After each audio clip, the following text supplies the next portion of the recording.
ప్రభువైన యేసుక్రీస్తు నామంలో మీ అందరికీ మా వందనాలండి. ఈరోజు దేవుని వాగ్దానం వచ్చి కీర్తనల 91 అధ్యాయము 11వ వచనం చదువుకుందామండి.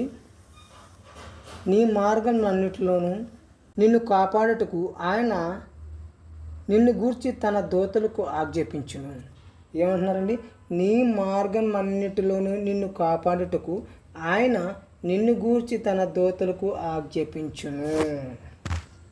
ఎందుకనగా నీకు కీడు సంభవించకుండానట్లు, నీకు దెబ్బ తగలకుండానట్లును, నీ మార్గం అన్నింటిలోనూ నిన్ను కాపాడుటకు ఆయన నీ విషయమై తన దూతలకు ఆజ్ఞాపించినట్టండి.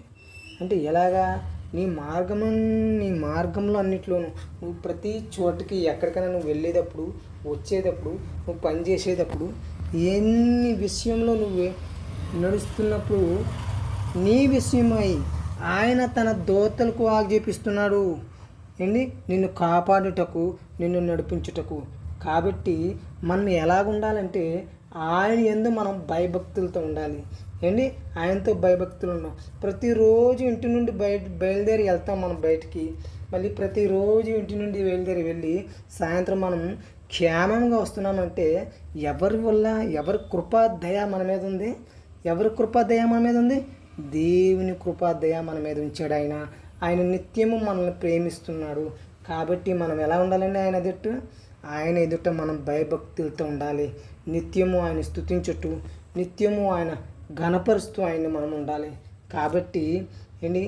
ప్రతి ఒక్కరూ కూడా ప్రతి దినము ఆయన యందు భయభక్తులతో ఉండి ఆయన ఇచ్చిన గ్రంథంలో వాక్యమును చదివి గనుకొని వాటి ప్రకారం నడుచుకుందామండి. భయభక్తులు అంటే ఏంటండి? అంటే భయభక్తులు దేవుని యందు భయభక్తులు ఎలా ఉండాలి అంటే, భయభక్తులు ఎలా ఉండాలి దేవుని యందు? ఇదిగో నేను స్తుతిస్తున్నాను, ఆరాధిస్తున్నాను, ఇదే భయమా?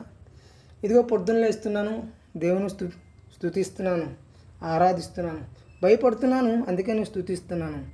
ఇదిగో సాయంత్రం వస్తున్నాను, దేవుని స్తుతిస్తున్నాను అనుకుంటున్నారా?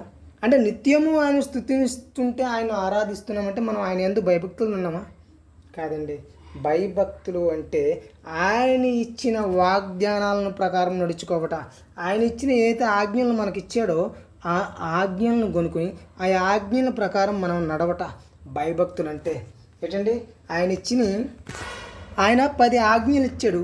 ఆ 10 ఆజ్ఞలను బట్టి మనం నడవాలండి ఏంటి? ముఖ్యమైన ఆజ్ఞలను ప్రతిదీ మనం వాటిని ప్రకారంగా నడుచుకుంటే కనుక ఆయన యందు మనం భయభక్తులతో ఉండనట్లు ఏంటి? నిత్యము ఆయన యందు భయభక్తులతో ఉండి